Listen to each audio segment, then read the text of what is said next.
এলিমেন্টরের এই পর্বে আমরা মোশন ইফেক্ট দিয়ে শুরু করব।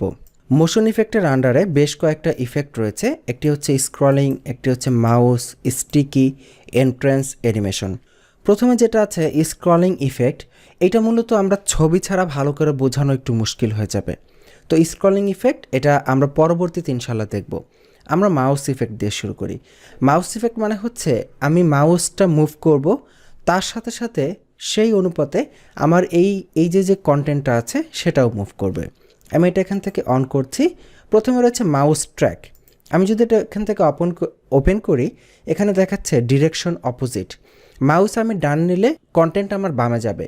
যেমন আমি যদি এখনই দেখেন এই পেজে কোথাও মাউস নেই, আমি মাউস ডান দিকে নিচ্ছি, কন্টেন্ট বামে যাচ্ছে, মাউস বামে নিচ্ছি, কন্টেন্ট ডানে যাচ্ছে।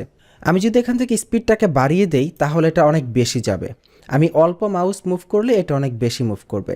আপনি কিন্তু অনেক প্রফেশনাল সাইটে এই ধরনের ইফেক্ট দেখে থাকবেন। তারা আসলে মূলত এতটা ইউজ করে না। হয়তো আপনি এটা ডিরেক্ট যেদিকে মাউস যাবে সেদিকে এটা যাবে, হয়তো দেখা গেছে 0.08% এরকম। দেখেন আমি মাউস মুভ করছি, খুবই সামান্য এটা আমার মাউসের সাথে সাথে মুভ করছে। এটা একটা চমৎকার ইফেক্ট। এরপরে 3D টিল্ট, অর্থাৎ এটাকে আপনি 3D ইফেক্টের মতো, এটা একটু উপরের নিচে একটু বাঁকা হবে এরকম। আমি এটা ওপেন করলাম, ডিরেকশনটা কোন দিকে হবে, মাউস যেদিকে নিব সেদিকে হবে নাকি অপোজিটে হবে, আমরা ডিরেক্টই রাখলাম। এরপর স্পিড দেওয়া আছে 4। যেমন এই যে দেখুন অনেকটা 3D টিল্টের মতো হচ্ছে। দেখুন আমি মাউস উপরে নিচে, মনে হচ্ছে লেখাটা একদম বাস্তব, লেখাটা ঘুরে যাচ্ছে এরকম লাগতেছে। তো এই দুইটা জিনিস দিয়ে আপনি কিন্তু অনেক চমৎকার ইফেক্ট তৈরি করতে পারবেন। পুরোটাই ডিপেন্ড করতেছে আপনি কিভাবে এটাকে চিন্তা করবেন, কিভাবে আপনি এখানে সৃজনশীলতার পরিচয় দিবেন সেটা। তো আমি যদি এটাকে অফ করতে চাই, সিম্পলি আমি এখান থেকে অফ করে দিতে পারি। তো আমি এটাকে আপাতত যেভাবে আছে সেভাবেই রাখলাম, বা চাইলে এটাকে অফও করে দিতে পারি, কারণ আমরা তো দেখেছি এটা ঝামেলা করবে ডিজাইন করার সময়। ওকে, এরপরে আছে এন্ট্রান্স অ্যানিমেশন। এটার সাথে তো আমরা কম বেশি সবাই পরিচিত, যে প্রথমবার পেজটা যখন লোড হবে তখন এটা কি অ্যানিমেশন দিবে। আমি এখানে ডিফল্ট দেওয়া আছে, আমি এখানে ধরেন ফেড ইন, ফেড আউট, দেখেন অনেক অ্যানিমেশন আছে।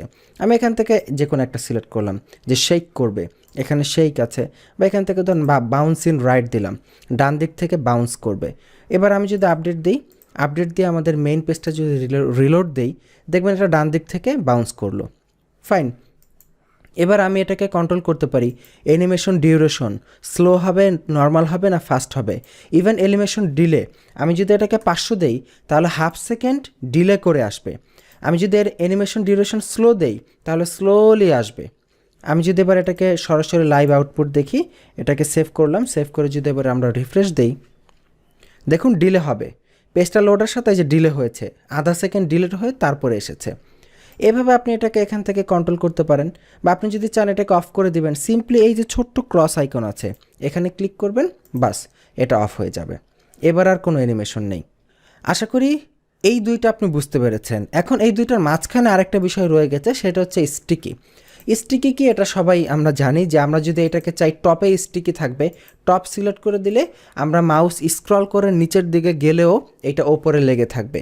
যেমন এখানে আসলে এখন বর্তমানে স্ক্রল করার মতো কোনো এলিমেন্ট নেই, এই জন্য এটা স্ক্রল হচ্ছে না। কিন্তু ধরুন আমি যদি এখানে কোনো এলিমেন্ট দেই, মনে করুন আমি এখানে আরেকটা এলিমেন্ট দিব, ধরুন একটা ফাঁকা এলিমেন্ট দিব। দেখুন এলিমেন্টরের মধ্যে ফাঁকা এলিমেন্টের অপশন আছে, যেমন স্পেসার। এই এলিমেন্টের কাজ হচ্ছে ফাঁকা জায়গা তৈরি করা।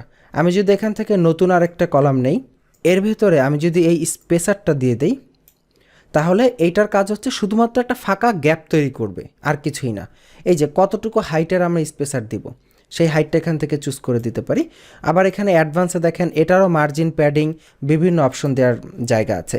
তো আমি এখান থেকে 500, তো এটাকে মনে করেন আমি 2000 দিলাম, অর্থাৎ জাস্ট এইটার নিচে একটু ফাঁকা জায়গা করার জন্য, যাতে আমি স্ক্রল করে এটার ইফেক্টটা দেখতে পারি।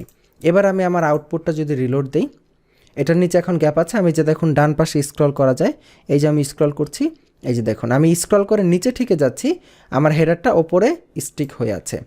আমি চাইলে এটাকে ফুটারেও স্টিক করতে পারি। তো এখন আপনার কাছে আমার প্রশ্ন, বলুন আমি আবার এই হেডিংয়ের এডিটিংয়ের অপশনে যেতে চাচ্ছি, কোথায় ক্লিক করব? হ্যাঁ, আশা করি পেরেছেন। খুবই সহজ প্রশ্ন। আমরা হেডিংয়ের উপরে হোভার করে এই আইকনে ক্লিক করলে এই হেডিংয়ের এডিটিং অপশনে চলে যাবে, বা আমরা চাইলে সরাসরি এই এলিমেন্টের উপরে ক্লিক করলেও এডিটিং অপশনে চলে আসবে। এই যে আমরা যেখানে ছিলাম সেখানে এসেছে। এখানে দেখুন অপশন রয়েছে, স্টিকি আপনি চাইলে শুধুমাত্র ডেস্কটপে রাখতে পারেন, ট্যাবলেট, মোবাইল, বাকি দুইটাকে কেটে দিতে পারেন, বা আপনি যদি চান তিনটার জন্যই রাখতে পারেন। তো আমরা এখান থেকে সিম্পলি নান করে দিচ্ছি, স্টিক অপশন আমরা রাখছি না। তো এই হচ্ছে মূলত আমাদের মোশন ইফেক্ট, এবং সবার ওপরে যে স্ক্রলিং ইফেক্টটা ছিল সেটা আমরা এখন দেখব না, সেটা আমরা কোনো ইমেজ দিয়ে দেখার চেষ্টা করব ইনশাল্লাহ, তাহলে আমরা ভালো বুঝতে পারবো। তো এই পর্ব এই পর্যন্তই, খুবই ছোট্ট একটি পর্ব ছিল, প্র্যাকটিস করে ফেলুন। আগামী পর্বের আমন্ত্রণ জানাচ্ছি, ভালো থাকবেন, আল্লাহ হাফিজ।